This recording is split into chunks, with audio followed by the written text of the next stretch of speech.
നമ്മൾ എത്രയൊക്കെ വെറുപ്പിക്കാൻ ശ്രമിച്ചാലും താഴ്ത്തി കെട്ടാൻ ശ്രമിച്ചാലും ഇന്ത്യയിൽ ആപ്പിളിൻ്റെ ഐഫോണുകൾ നല്ല ചൂടപ്പം പോലെ വിറ്റ് പോകുന്നതിൻ്റെ പുറകിൽ എന്തായിരിക്കും കാരണം? ഈ പോയ വർഷം 2024 അതിൻ്റെ കണക്കുകൾ 2025 ജാനുവരി ആദ്യമേ വന്നപ്പം ആപ്പിൾ ഇന്ത്യയിൽ മാത്രമായിട്ട് $10 മില്യൺ സെയിൽസാണ് ആപ്പിളിൻ്റെ വിവിധങ്ങളായിട്ടുള്ള പ്രോഡക്ട്സിൽ നടത്തിയിരിക്കുന്നത്. ഇന്ത്യയിൽ വെറും 20% താഴെ മാത്രം നിന്നിരുന്ന ആപ്പിളിൻ്റെ ആ ഒരു സ്മാർട്ട് ഫോൺ മാർക്കറ്റ് ഷെയർ എന്ന് പറയുന്നത് 2024 എന്നുള്ള വർഷം എത്തിയപ്പം 35% ഇൻക്രിമെൻ്റ് ആണ് സംഭവിച്ചിരിക്കുന്നത്. അത് ഒരിക്കലും ഒരു നിസ്സാര കണക്കല്ല. അപ്പോൾ ഇങ്ങനൊരു മാറ്റം ഇന്ത്യയിൽ ഉണ്ടാകുന്നതിന് പുറകിൽ രണ്ടാണ് കാരണങ്ങൾ.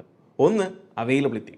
കാരണം കഴിഞ്ഞ ഒരു 5 വർഷത്തെ ടൈം പീരീഡ് എടുത്ത് നോക്കുവാണെങ്കിൽ ആപ്പിൾ ആദ്യം ഒരു 4-5 വർഷം മുന്നേ ആപ്പിൾ ഇന്ത്യയിൽ ഒഫീഷ്യലായിട്ടുള്ള അവരുടെ ഓൺലൈൻ സ്റ്റോർ കൊണ്ടുവന്നു. അതിന് തൊട്ട് പുറമേ തന്നെ ആപ്പിൾ അസംബ്ലി യൂണിറ്റുകൾ ഇന്ത്യയിൽ, ഇപ്പം ചെന്നൈയിൽ നമുക്കറിയാം ആപ്പിളിൻ്റെ അസംബ്ലിയിൽ യൂണിറ്റ് ഉണ്ട്. അവിടെ നിന്നാണ് ഇന്ത്യൻ ലോക്കൽ മാർക്കറ്റിലേക്കുള്ള മിക്ക ഐഫോണുകളും ആപ്പിൾ പ്രൊവൈഡ് ചെയ്യുന്നത്. ഇതിനോടൊപ്പം തന്നെ കഴിഞ്ഞ 2 വർഷത്തെ ഒരു ടൈം പീരീഡ് എടുത്ത് നോക്കിയാൽ ആപ്പിളിൻ്റെ ഒഫീഷ്യൽ സ്റ്റോറുകൾ, റീറ്റെയിൽ സ്റ്റോറുകൾ ഇന്ത്യയിൽ ലോഞ്ച് ചെയ്തു. ഈ പറഞ്ഞ കാര്യങ്ങളോടൊപ്പം തന്നെ ഇതിൻ്റെ സൈഡ് ചേർന്ന് വളർന്നു വരുന്ന മറ്റൊരു മാർക്കറ്റാണ് യൂസ്ഡ് മാർക്കറ്റ് എന്ന് പറയുന്നത്. കാരണം അത് വലിയൊരു ഇമ്പാക്റ്റാണ് ഓവറോൾ ഇന്ത്യയിൽ കൊടുത്തിരിക്കുന്നത്. എസ്പെഷ്യലി നമ്മൾ കേരളത്തിലെ കാര്യം എടുത്ത് പറയുകയാണെങ്കിൽ ഗൾഫിൽ നിന്ന് നമുക്കറിയാം ആയിരക്കണക്കിന് ഫോണുകളാണ് ഒരു വർഷം കേരളത്തിലേക്ക് ഒഴുകുന്നത്. രണ്ടാമത് അഫോർഡബിലിറ്റിയാണ്. ഒരിക്കലും ഈ പറഞ്ഞ എക്സ്പെൻസീവ് ആയിട്ടുള്ള ഡിവൈസുകളുടെ പ്രൈസിനെ അല്ല ഞാൻ അഫോർഡബിലിറ്റി എന്നുകൊണ്ട് ഉദ്ദേശിക്കുന്നത്. നമുക്ക് ഇത് വാങ്ങാനുള്ള അഫോർഡബിൾ ആയിട്ടുള്ള പല ഓപ്ഷൻസും സ്കീമുകളും നമുക്കിപ്പം നിലവിലുണ്ട്. അതായത് നമ്മുടെ കാര്യം തന്നെ എടുത്ത് നോക്കുകയാണെങ്കിൽ ഒരു സാധാരണക്കാരന് ഒരു ഫോൺ വാങ്ങണം, ഒരു ഐഫോൺ വാങ്ങണം എന്ന് ആഗ്രഹമുണ്ടെന്നുണ്ടെങ്കിൽ ഒരു ജോലി അവനുണ്ടായാൽ മതി. കാരണം EMI ഓപ്ഷൻസ് ധാരാളം ബാങ്കുകൾ പല ടൈപ്പിലുള്ള പല വെറൈറ്റിയിലുള്ള EMI ഓപ്ഷൻസാണ് നമുക്ക് കൊടുക്കുന്നത്. സോ അതുകൊണ്ട് ബ്രാൻഡ് ന്യൂ ഫോൺ വാങ്ങുന്നെങ്കിലും യൂസ്ഡ് ഫോൺ വാങ്ങുന്നെങ്കിലും നിങ്ങൾക്ക് EMI ഓപ്ഷൻസ് അവൈലബിൾ ആണ്. അപ്പോൾ നമുക്ക് അവൈലബിലിറ്റി ഉണ്ട്, അഫോർഡബിലിറ്റി ഉണ്ട്. ഈ രണ്ട് കാര്യങ്ങളുണ്ടെങ്കിലും നമ്മുടെ മനസ്സിൽ ഇപ്പം ഉണ്ടായേക്കുന്ന ഒരു ചോദ്യം എന്ന് പറയുന്നത് ഏത് ഐഫോൺ എടുക്കണമെന്നുള്ളതാണ്. അപ്പോൾ 2025 നിങ്ങൾക്ക് ഏത് ഐഫോൺ എടുക്കണം എന്നുള്ളൊരു ചോദ്യം നിങ്ങളുടെ മനസ്സിൽ കിടപ്പുണ്ടെന്നുണ്ടെങ്കിൽ അതിനുള്ള ഒരു കൃത്യം ഉത്തരമായിട്ടാണ് ഞാൻ ഇന്നത്തെ ഈ വീഡിയോയുടെ വന്നിരിക്കുന്നത്. So this is me Milan and welcome back. അപ്പോൾ ഈ ഒരു ചോദ്യത്തിനുള്ള ഉത്തരം നിങ്ങൾക്ക് കൃത്യമായിട്ട് മനസ്സിലാകാൻ ഞാൻ ഈ വീഡിയോനെ 2 പോർഷനായിട്ടാണ് തിരിച്ചിരിക്കുന്നത്. കാരണം നമുക്ക് 2 മാർക്കറ്റ് അവൈലബിൾ ആണ്. ഒന്ന് യൂസ്ഡ് മാർക്കറ്റ് ഉണ്ട്, മറ്റൊന്ന് ഇപ്പോഴത്തെ current iPhone lineup brand new market എന്ന് പറയുന്നത്. സോ ബ്രാൻഡ് ന്യൂ അല്ലെങ്കിൽ കറണ്ട് ആപ്പിളിൻ്റെ ഐഫോൺ ലൈനപ്പ് എന്ന് പറയുന്നത് 7 ഐഫോണുകളാണ് അതിലുള്ളത്. 16, 15, 15+, അതോടൊപ്പം 16 സീരീസിലെ 4 മോഡൽ, അങ്ങനെ ടോട്ടൽ 7 ഐഫോണുകളുണ്ട് കറണ്ട് ഐഫോൺ ലൈനപ്പിൽ. എന്നാൽ യൂസ്ഡ് മാർക്കറ്റിലേക്ക് വരുമ്പോൾ നമുക്ക് വൈഡ് വെറൈറ്റി ഉള്ള ഐഫോണുകൾ അവിടെ അവൈലബിൾ ആണ്. അപ്പം യൂസ്ഡ് മാർക്കറ്റിൻ്റെ കാര്യത്തിലേക്ക് പോയതിന് ശേഷം ബ്രാൻഡ് ന്യൂ അല്ലെങ്കിൽ കറണ്ട് ലൈനപ്പിൻ്റെ കാര്യത്തിനെ പറ്റി നമുക്ക് സംസാരിക്കാം. സോ യൂസ്ഡ് മാർക്കറ്റിലേക്ക് വരുമ്പം നിങ്ങൾ മസ്റ്റായിട്ടും ആദ്യമേ അവോയ്ഡ് ചെയ്യേണ്ട കുറച്ച് ലിസ്റ്റ് ഓഫ് ഐഫോണുകളുണ്ട്. ഒന്ന് 7, 7+, 8, 8+, അതോടൊപ്പം SE second generation, third generation, iPhone 10, 10s, 11. അപ്പോൾ ഈ പറഞ്ഞിരിക്കുന്ന ഫോണുകളിൽ 10s-ഉം 11 സീരീസും നിങ്ങൾ ഒഴിച്ചു നിർത്തിയാൽ ബാക്കി ഉള്ള എല്ലാ ഫോണുകളും നിങ്ങൾ കംപ്ലീറ്റ് ആയിട്ട് അവോയ്ഡ് ചെയ്യുക. അതിനെ യാതൊരു കാരണം വെച്ചാലും നിങ്ങൾ പർച്ചേസ് ചെയ്യാൻ പോകല് 2025. കാരണം അത് വರ್ತല്ല. ഇനി 10s-ൻ്റെയും 11 സീരീസിൻ്റെയും കാര്യം പറയുമ്പോൾ നിലവിൽ iOS 18 സപ്പോർട്ട് ചെയ്യുന്നതും ഇനി റിപ്പോർട്ടുകൾ അനുസരിച്ച് iOS 9 സപ്പോർട്ട് ലഭിക്കാൻ പോകുന്നതായിട്ടുള്ള ഡിവൈസുകളിൽ അല്ലെങ്കിൽ മോഡൽസ് ആണ് 10s-ഉം 11 സീരീസും. കറണ്ട്ലി ഞാൻ ഈ പറഞ്ഞ 2 മോഡലിലെ ഡിവൈസുകളും ഉപയോഗിക്കുന്നതാണ്. സോ ആ ഒരു ഉപയോഗത്തിൻ്റെ വെളിച്ചത്തിൽ പറയുകയാണ്, നമുക്ക് ലൈറ്റ് യൂസ് ആണ്. അതായത് നിങ്ങൾക്ക് ഒന്ന് ബഡ്ജറ്റ് വളരെ കുറവാണ്, നിങ്ങൾക്കൊരു ഐഫോൺ ജസ്റ്റ് കിട്ടിയാൽ മതി, അത്യാവശ്യം കുഴപ്പമില്ലാത്ത രീതിയിൽ ഫോട്ടോസ് എടുക്കാനും പറ്റുന്ന ഒരു മോഡൽ, ഇപ്പം ലൈറ്റ് ആയിട്ടുള്ള ടാസ്കുകളും കാര്യങ്ങളും യൂസ് ചെയ്യാനാണ് എന്നുണ്ടെങ്കിൽ, ഇതോടൊപ്പം നിങ്ങളുടെ ലേറ്റസ്റ്റ് സോഫ്റ്റ്വെയർ അപ്ഡേറ്റും കാര്യങ്ങളൊക്കെ ലഭിക്കണം എന്നുണ്ടെങ്കിൽ ഈ പറഞ്ഞ 2 മോഡൽസും ഓക്കെയാണ്. പക്ഷേ അതിനപ്പുറത്തേക്ക് നിങ്ങൾക്ക് എന്തെങ്കിലും കാര്യമായിട്ടുള്ള ഒരു വീഡിയോ എഡിറ്റിങ്ങോ അല്ലെങ്കിൽ അങ്ങനെ എന്തെങ്കിലും റെൻഡറിങ്ങോ ഗെയിമിംഗ് ആണെങ്കിൽ പോലും നിങ്ങൾ ഈ പറഞ്ഞ ഡിവൈസ് എടുക്കല്. കാരണം ലോങ് ടൈമിലേക്ക് നോക്കുവാണെങ്കിൽ ഡെഫിനറ്റ്ലി ഡിവൈസ് ത്രോട്ടിലാവുന്നതുകൊണ്ട് തന്നെ ഡിവൈസിന് ലാഗ് ഉണ്ടാകും.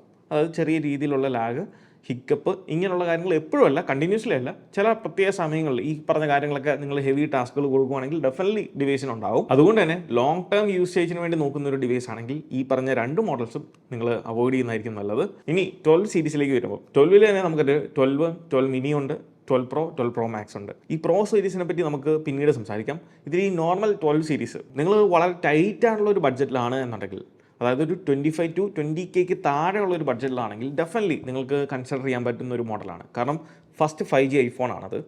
അതോടൊപ്പം തന്നെ നമുക്ക് അത്യാവശ്യം കുഴപ്പമില്ലാത്ത മാക്സേഫ് സപ്പോർട്ടുണ്ട്, ഡിസ്പ്ലേ ഉണ്ട്, ബാറ്ററി അത്ര സൂപ്പറാണെന്ന് ഞാൻ പറയത്തില്ല. അതോടൊപ്പം തന്നെ ക്യാമറാസ് ആണെങ്കിലും വലിയ കുഴപ്പമില്ല.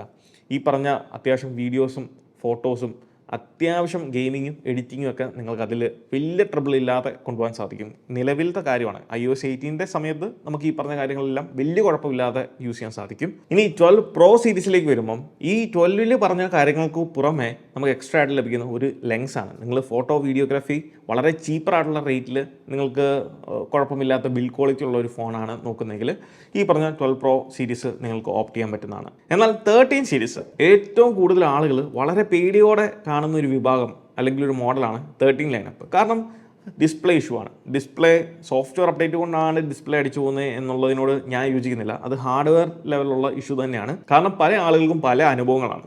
അപ്ഡേറ്റ് ചെയ്തവർക്ക് കുഴപ്പമില്ലാതെ ഉണ്ട്, അപ്ഡേറ്റ് ചെയ്തിട്ട് കുഴപ്പമുണ്ടാകുന്നുണ്ട്, ഇത് ഒന്നും ചെയ്യാതെയും കുഴപ്പമുണ്ടാകുന്നുണ്ട്.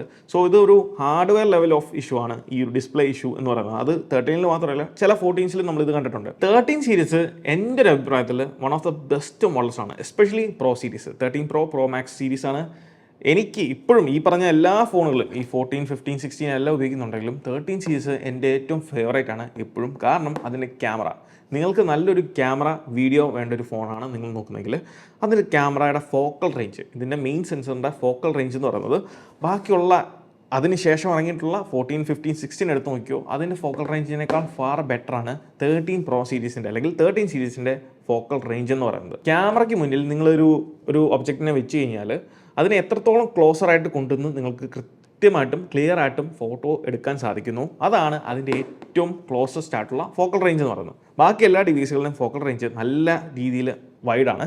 പക്ഷേ 13 സീരീസിൻ്റെ മാത്രം നല്ല അടുത്തുള്ള ഫോക്കൽ റേഞ്ചിൽ നിങ്ങൾക്ക് ഫോട്ടോ എടുക്കാൻ സാധിക്കും. അതൊന്ന്.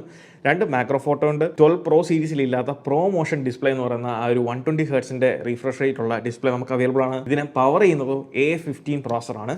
അതേ സെയിം പ്രോസർ തന്നെയാണ് നമുക്ക് 14 സീരീസിലേക്ക് വന്നപ്പോഴും. സോ ടെക്നിക്കലി 13 ആൻഡ് 14 സീരീസിൻ്റെ റെഗുലർ മോഡൽസ് ഓൾമോസ്റ്റ് സെയിം ആണ്. അതിൽ വ്യത്യാസങ്ങളൊന്നുമില്ല. സോ അതുകൊണ്ട് തന്നെ നല്ല രീതിയിലുള്ള ഒരു battery, performance, camera, good quality camera, photos, videos ആയിക്കോട്ടെ, അതോടൊപ്പം തന്നെ നിങ്ങൾക്ക് ഒരു പ്രൊമോഷൻ ഡിസ്പ്ലേ, ബിൽഡ് ക്വാളിറ്റി കാര്യങ്ങളെല്ലാം വേണം എന്നുണ്ടെങ്കിൽ definitely 13 series is the one you should go. അതുകൊണ്ട് തന്നെ നിങ്ങൾക്ക് അത്യാവശ്യം ബഡ്ജറ്റ് ഉണ്ടെങ്കിൽ ഇനിയിപ്പം സേവ് ചെയ്യാൻ സാധിക്കുവാണെന്നുണ്ടെങ്കിൽ 12 അല്ലെങ്കിൽ 12 Proയോ ഈവൻ 14 പല ഡിവൈസുകൾ എടുക്കുന്നതിനേക്കാൾ ഫാർ ബെറ്ററാണ് 13 Pro സീരീസ് എടുക്കുന്നത് അല്ലെങ്കിൽ 13 സീരീസ് നിങ്ങൾക്ക് ഓപ്റ്റ് ചെയ്യാൻ സാധിക്കുന്നത്.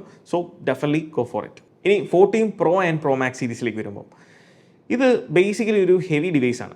അതായത് ഇതിന് മുന്നേ ഇറങ്ങിയിട്ടുള്ള 13 കമ്പയർ ചെയ്യുമ്പം 13 ലൈറ്റ് വെയിറ്റ് ആണ്. ശേഷം ഇറങ്ങിയിട്ടുള്ള 15, 16 നോക്കിയോ അതും ലൈറ്റ് വെയിറ്റ് ആണ്. പക്ഷേ ഈ ഒരു ഡിവൈസും ഇതിൻ്റെ Pro Max സീരീസും നല്ല ഹെവിയാണ്. കയ്യിൽ ഫീൽ ചെയ്യും നമുക്ക് ആ ഒരു ഹെവിനെസ്. രണ്ട്, ഇതിന് കൊള്ളാവുന്ന നല്ലൊരു 14 MP ക്യാമറ കൊടുത്തിട്ടുണ്ട്. അതോടൊപ്പം തന്നെ ബാറ്ററിയും വലിയ കുഴപ്പമില്ലാത്ത ബാറ്ററിയാണ്. പക്ഷേ ഇതിൻ്റെ ഡിസ്പ്ലേ അടിപൊളിയാണ്. കാരണം ആദ്യമായിട്ട് നിങ്ങൾ ഓൾവേസ് ഓൺ ഡിസ്പ്ലേ AOD എന്ന് പറയുന്ന ഒരു ഫീച്ചർ ആദ്യം കൊണ്ടുവന്നത് 14 Pro സീരീസിലാണ്.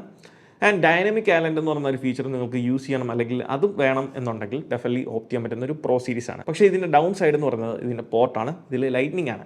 സോ നിങ്ങൾക്ക് അത്യാവശ്യം ബഡ്ജറ്റ് സ്പെൻഡ് ചെയ്യാനുള്ളവരാണെങ്കിൽ മാത്രം ഈ ഒരു ഡിവൈസ് ഓപ്റ്റ് ചെയ്യുക. ഇതൊരു മോശം ഡിവൈസ് അല്ല, നല്ലതാണ്. പക്ഷേ ഇത് വന്നിരിക്കുന്ന സ്പേസ്, ഇതിൻ്റെ താഴത്തേക്ക് പോകുമ്പം 13 Pro ചില കാര്യങ്ങൾ ഇതിനേക്കാൾ ബെറ്ററാണ്. ഡൈനാമിക് ഐലൻഡും ഓൾവേസ് ഓൺ ഡിസ്പ്ലേ ഇല്ലെന്നേ ഉള്ളൂ. പക്ഷേ അതിൻ്റെ ക്യാമറ കൊള്ളാം, ബാറ്ററി കൊള്ളാം, ഇതുപോലെ തന്നെ ലൈറ്റ്നിങ് പോർട്ടാണ്. പക്ഷേ ഇതിനേക്കാൾ പ്രൈസ് കുറവാണ്, ബിൽഡ് ക്വാളിറ്റി ഉണ്ട്. അതുകൊണ്ട് നിങ്ങൾക്ക് വേണമെന്നുണ്ടെങ്കിൽ 13 Pro സീരീസ് ഓപ്റ്റ് ചെയ്യാം. ഇനി ഇതല്ല, ഈ ഒരു പ്രൈസിനേക്കാൾ കുറച്ചുകൂടെ ബഡ്ജറ്റ് നിങ്ങൾ കൂട്ടിയിടുവാണെങ്കിൽ നിങ്ങൾക്ക് 15 Pro സീരീസിലേക്ക് പോകാം. അതും നമുക്കിപ്പം മാർക്കറ്റിൽ അവൈലബിൾ ആയിരിക്കുന്ന യൂസ്ഡ് ഫോണിൻ്റെ കാറ്റഗറിയിലുള്ള ഫോണാണ് 15 Proയും 15 Pro Maxും. 15 Pro സീരീസിലേക്ക് വരുമ്പോൾ ഒന്ന്, ഡിവൈസ് ലൈറ്റ് വെയിറ്റ് ആണ്. രണ്ട്, ആപ്പിൾ ഇൻ്റലിജൻസിന് സപ്പോർട്ടുണ്ട്. ഇനി 6-7 വർഷത്തേക്കുള്ള സോഫ്റ്റ്വെയർ അപ്ഡേറ്റും നിങ്ങൾക്ക് കണ്ണും പൂട്ടി ഇതിൽ ലഭിക്കും. അതോടൊപ്പം തന്നെ ആപ്പിൾ ഇൻ്റലിജൻസ് സപ്പോർട്ട് ഉള്ളതുകൊണ്ട് തന്നെ ഇനിയിപ്പോൾ ഒരു 2, 3, 4 വർഷത്തേക്ക് ആപ്പിൾ ഇൻ്റലിജൻസ് ഇപ്പോൾ ഉള്ള പോലെയല്ല, കുറച്ചുകൂടി ബെറ്റർ ആകും. അതുകൊണ്ട് തന്നെ നിങ്ങൾക്ക് ആ ടൈമിൽ ആ പറഞ്ഞ ഫങ്ഷണാലിറ്റീസും ഫീച്ചേഴ്സും നിങ്ങൾക്ക് കണ്ണും പൂട്ടി ഈ ഒരു ഡിവൈസിൽ യൂസ് ചെയ്യാൻ സാധിക്കും. അതോടൊപ്പം നല്ല ക്വാളിറ്റി ഉള്ള ക്യാമറയാണ്. എസ്പെഷ്യലി ലോഗ് ഫോർമാറ്റിൽ നിങ്ങൾക്ക് വീഡിയോ ഷൂട്ട് ചെയ്യാൻ സാധിക്കും. ഫസ്റ്റ് ലോഗ് ഫോർമാറ്റിൽ വീഡിയോ ഷൂട്ട് ചെയ്യാൻ പറ്റുന്ന ഒരു ഡിവൈസാണ് 15 Pro. പിന്നെ ഇതിൻ്റെ പ്രധാന ഒരു അഡ്വാൻറ്റേജ് എന്ന് പറയുന്നത് ഇതിൻ്റെ USB പോർട്ടാണ്, Type-C പോർട്ടാണ് നമുക്ക് ലഭിച്ചിരിക്കുന്നത്. അതുകൊണ്ട് തന്നെ നിങ്ങൾക്ക് ഫാസ്റ്റർ ഡാറ്റ ട്രാൻസ്ഫർ, അതോടൊപ്പം ഫാസ്റ്റർ ചാർജിങ് സ്പീഡ്, ഇങ്ങനെയുള്ള എല്ലാ കാര്യങ്ങളും നിങ്ങൾക്ക് ഇതിൽ ലഭിക്കുന്നതാണ്. സോ ഒരു ലോങ് ടൈമിലേക്ക് നോക്കുമ്പം ഡെഫിനറ്റ്ലി ഒരു വർത്ത് ബൈങ് ആയിട്ടുള്ള ഡിവൈസാണ് 15 Pro എന്നുള്ളത്. അപ്പോൾ ഇത്രയും കാര്യങ്ങളാണ് യൂസ്ഡ് മാർക്കറ്റിൽ നിലവിലുള്ളത്. ഇനി കറണ്ട് ലൈനപ്പ് ബ്രാൻഡ് ന്യൂ ഡിവൈസുകളിലേക്ക് വരുമ്പോൾ ആദ്യം തന്നെ നമുക്കുള്ളത് 16E ആണ്. സോ 16e എന്ന് പറയുന്ന ഒരു ഡിഫിക്കൽട്ട് പൊസിഷനിൽ നിൽക്കുന്ന ഒരു ഫോണാണ്. സോ നിങ്ങൾക്ക് ലേറ്റസ്റ്റ് ആയിട്ടുള്ള നിങ്ങൾക്ക് പെർക്സും കാര്യങ്ങളും എല്ലാം വേണം. അതായത് ലേറ്റസ്റ്റ് പ്രോസസ്സർ, ഇനി ഫ്യൂച്ചറിലേക്ക് ഒരു 7-8 വർഷത്തേക്ക് നിങ്ങൾക്ക് സോഫ്റ്റ്വെയർ അപ്ഡേറ്റിനെ പറ്റി ചിന്തിക്കേണ്ട, ആപ്പിൾ ഇൻ്റലിജൻസ് സപ്പോർട്ട് കാര്യങ്ങളൊക്കെ ലഭിക്കണം, ഗെയിമിങ്ങിന് മോശം ഉണ്ടാകാൻ പാടില്ല, അതോടൊപ്പം നല്ല ബാറ്ററി ബാക്കപ്പും വേണം. എന്നാൽ നിങ്ങൾ ക്യാമറയ്ക്കൊന്നും വലിയ പ്രാധാന്യം കൊടുക്കുന്നില്ല എന്നുണ്ടെങ്കിൽ അങ്ങനെയുള്ളവർക്ക് ഓപ്റ്റ് ചെയ്യാൻ പറ്റുന്ന ഒരു ഫോണാണ് 16e. അങ്ങനെയുള്ളവർ മാത്രം ആ ഒരു ഫോണിന് വേണ്ടി സ്പെൻഡ് ചെയ്യുക. കാരണം അതിനേക്കാൾ നല്ല ഓപ്ഷൻസ് നമുക്ക് യൂസ്ഡ് മാർക്കറ്റിലാണെങ്കിലും അവൈലബിൾ ആണ്, അതോടൊപ്പം കറണ്ട് ലൈനപ്പിലും അവൈലബിൾ ആണ്. ഇനി 15+ ഈ ഒരു ഡിവൈസ് ആപ്പിളിൻ്റെ കറണ്ട് ലൈനപ്പിൽ ഉണ്ടെങ്കിലും ഈ പറഞ്ഞ 2 മോഡൽസും നമുക്ക് യൂസ്ഡ് മാർക്കറ്റിലും അതേപോലെ തന്നെ അവൈലബിൾ ആണ്. അതിൽ ഈ പറഞ്ഞ 2 ഡിവൈസിലും A16 Bionic എന്ന് പറഞ്ഞ പ്രോസസ്സറാണ് യൂസ് ചെയ്തിരിക്കുന്നത്. എക്സെപ്റ്റ് 16+ൽ നമുക്ക് കുറച്ചും കൂടെ ബിഗർ ഡിസ്പ്ലേ ആൻഡ് ബാറ്ററി കിട്ടും. സോ 14+ൽ നിങ്ങൾക്ക് എന്തൊക്കെ അഡ്വാൻറ്റേജ് ആണോ കിട്ടുന്നത് അത് തന്നെയായിരിക്കും നിങ്ങൾക്ക് 15+ലും ഉണ്ടാകുന്നത്. ഇനി ഇതിലെ ഏറ്റവും അവസാനത്തെ ലൈനപ്പായിട്ടുള്ള 16 സീരീസ്, അതിൽ 16 ആൻഡ് 16+, രണ്ടും തമ്മിൽ വ്യത്യാസങ്ങൾ എന്ന് പറയുന്നത് ഈ ഒരു പ്ലസ് സൈസ് ലാർജർ ഡിസ്പ്ലേ വരുന്നതുകൊണ്ട് തന്നെ ലാർജർ ബാറ്ററി നമുക്കതിൽ ലഭിക്കുന്നു. ഡിസൈനിൽ ചെറിയ മാറ്റങ്ങൾ ക്യാമറയുടെ കാര്യത്തിൽ വന്നേക്കുന്നു. ഓവറോൾ നോക്കുകയാണെങ്കിൽ ബെറ്റർ ആയിട്ടുള്ള ഒരു ബാറ്ററി ബാക്കപ്പ് ഉണ്ട്. ലോങ് ടേമിൽ നമുക്ക് സോഫ്റ്റ്വെയർ അപ്ഡേറ്റുകളുടെ അവൈലബിലിറ്റി ഉണ്ട്. ആപ്പിൾ ഇൻ്റലിജൻസ് സപ്പോർട്ട് ചെയ്യുന്നതാണ്. അതോടൊപ്പം ഇതിനെ തൊട്ട് മുന്നേ ഉള്ള 2 വർഷങ്ങളിലെ നോർമൽ മോഡൽസുമായിട്ട് കമ്പയർ ചെയ്യുമ്പോൾ നമുക്ക് ലേറ്റസ്റ്റ് ആയിട്ടുള്ള A16 എന്ന് പറയുന്ന പ്രോസസ്സർ തന്നെയാണ് ഇതിലും ലഭിച്ചിരിക്കുന്നത്. പെർഫോമൻസിൻ്റെ കാര്യത്തിലും ബാറ്ററി എഫിഷ്യൻസിയുടെ കാര്യത്തിലും ഇത് മുൻപന്തിയിൽ തന്നെയാണ്. അങ്ങനെ നോക്കുമ്പോൾ ഈ പറഞ്ഞ എല്ലാ കാര്യങ്ങളും വേണം എന്നുണ്ടെങ്കിൽ ഡെഫിനറ്റ്ലി നമുക്ക് ഓപ്പൺ ചെയ്യാൻ പറ്റുന്ന ഒരു ഡിവൈസാണ് 16 സീരീസ്. ഇനി ഇതിലെ 16 Pro സീരീസ്, ഇത് ശരിക്കും വർത്ത് അപ്ഗ്രേഡിംഗ് ആണ് if you are coming from 12 or 13 Pro. ഈ 12 Pro അല്ലെങ്കിൽ 13 Pro സീരീസ് ഒക്കെ യൂസ് ചെയ്തിട്ട് ഒരു അപ്ഗ്രേഡ് വേണം എന്ന് ആഗ്രഹിക്കുന്നവർക്ക് തീർച്ചയായിട്ടും ഇതൊരു വർത്ത് അപ്ഗ്രേഡിംഗ് ആണ്. കാരണം ഇതിലൊരു പുതിയ സെൻസർ, അതായത് 48 മെഗാപിക്സലിൻ്റെ ഒരു പുതിയ 2 സെൻസേഴ്സ് ലഭിക്കുന്നു. അതോടൊപ്പം 5x ഒപ്റ്റിക്കൽ സൂം റേഞ്ച് ഉള്ള ഒരു ടെലിഫോട്ടോ ലെൻസ് ലഭിക്കുന്നു. യൂഷ്വലി നമ്മൾ കണ്ടുവന്നുകൊണ്ടിരുന്ന ആ ഒരു 6.1 ഇഞ്ച് എന്നുള്ള ആ ഒരു ഡിസ്പ്ലേ സൈസിൽ നിന്ന് മാറി 6.3 ഇഞ്ചാണ് 16 Proയുടെയും.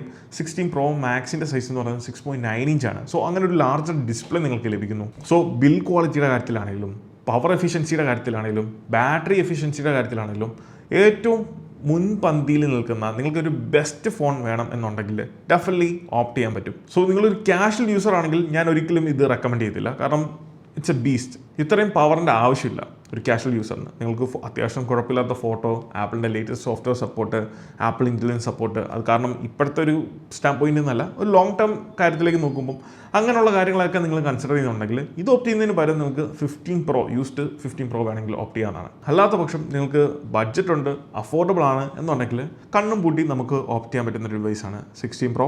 അപ്പോൾ ഇതിൽ ഈ പറഞ്ഞ ഏത് ഐഫോൺ നിങ്ങൾ ഓപ്റ്റ് ചെയ്താലും, പ്രത്യേകിച്ച് യൂസ്ഡ് ഐഫോൺ വാങ്ങുമ്പോൾ എന്തൊക്കെ ശ്രദ്ധിക്കേണ്ടതെന്നുള്ളത് മറ്റൊരു വീഡിയോയിൽ ഞാൻ സംസാരിച്ചിട്ടുണ്ട്. അതിൻ്റെ ലിങ്ക് താഴെ ഡിസ്ക്രിപ്ഷനിൽ കൊടുത്തേക്കാം. അപ്പം നിങ്ങളുടെ ആവശ്യങ്ങൾ എന്താണെന്ന് നിങ്ങൾ സ്വയമേ തിരിച്ചറിഞ്ഞ് അതിന് വേണ്ടിയുള്ള ബഡ്ജറ്റിൽ നിങ്ങൾ ഡിവൈസ് വാങ്ങുക. ഒരിക്കലും നമ്മൾ ബഡ്ജറ്റ് നോക്കി ഫോൺ വാങ്ങാൻ പോയി കഴിഞ്ഞാൽ നമുക്ക് പല പ്രശ്നങ്ങളുണ്ടാകും. ബഡ്ജറ്റിനനുസരിച്ച് നമ്മൾ ഏതെങ്കിലും ഒരു പർട്ടിക്കുലർ ഡിവൈസിലേക്കോ അല്ലെങ്കിൽ മോഡലിലേക്കോ നമ്മൾ കോംപ്രമൈസ് ചെയ്യേണ്ടി വരും. സോ എപ്പോഴും നിങ്ങളുടെ ആവശ്യം എന്താണോ അത് നോക്കിയിട്ട് നിങ്ങൾ ഓപ്റ്റ് ചെയ്യുക. എസ്പെഷ്യലി നിങ്ങൾ ഫോട്ടോ, വീഡിയോ അതിനൊക്കെയാണ് കൂടുതൽ പ്രാധാന്യം കൊടുക്കുന്നതെങ്കിൽ 13 Pro മുതൽ മേളിലേക്കുള്ള ഡിവൈസിലേക്ക് ഓപ്റ്റ് ചെയ്യുന്നതാണ് ഏറ്റവും നല്ലത്. കാരണം നല്ല ക്വാളിറ്റിയുള്ള ക്യാമറ, സിനിമാറ്റിക് മോഡ്, അങ്ങനെയുള്ള പല കാര്യങ്ങളും നമുക്ക് ഈ പറഞ്ഞ എല്ലാ ഡിവൈസിലും അവൈലബിൾ ആണ്. അതല്ല നിങ്ങൾക്ക് ഇനി ബഡ്ജറ്റ് ഉണ്ട്, നിങ്ങൾ കൂടുതലും പ്രിഫറൻസ് കൊടുക്കുന്നത് gaming, battery performance, power efficiency ഇങ്ങനെയുള്ള കാര്യങ്ങൾക്കാണ് എന്നുണ്ടെങ്കിൽ 15 Pro സീരീസ് എല്ലാം കൊണ്ടും ഒരു മികച്ച ഫോൺ തന്നെയാണ്. അപ്പോൾ ഇതൊക്കെയാണ് ആപ്പിളിൻ്റെ കറണ്ട് ലൈനപ്പിലും യൂസ്ഡ് മാർക്കറ്റിലും അവൈലബിൾ ആയിരിക്കുന്ന നിങ്ങൾക്ക് ഓപ്റ്റ് ചെയ്യാൻ പറ്റുന്ന, നിങ്ങളുടെ ആവശ്യങ്ങൾക്ക് ഓപ്റ്റ് ചെയ്യാൻ പറ്റുന്ന ഫോണുകൾ. അപ്പോൾ ഈ ഒരു വീഡിയോ നിങ്ങൾക്ക് ഇഷ്ടമായെന്ന് വിചാരിക്കുന്നു. അപ്പോൾ നിങ്ങൾക്ക് ഇതുപോലത്തെ ഉപകാരപ്പെടുന്ന ആപ്പിൾ റിലേറ്റഡ് വീഡിയോസിന് നമ്മുടെ ഇൻസ്റ്റാഗ്രാം പേജും യൂട്യൂബ് ചാനലും നിങ്ങൾ ഫോളോ ചെയ്യുക. So once again this is me Milan. Catch you guys next video. Until then, peace.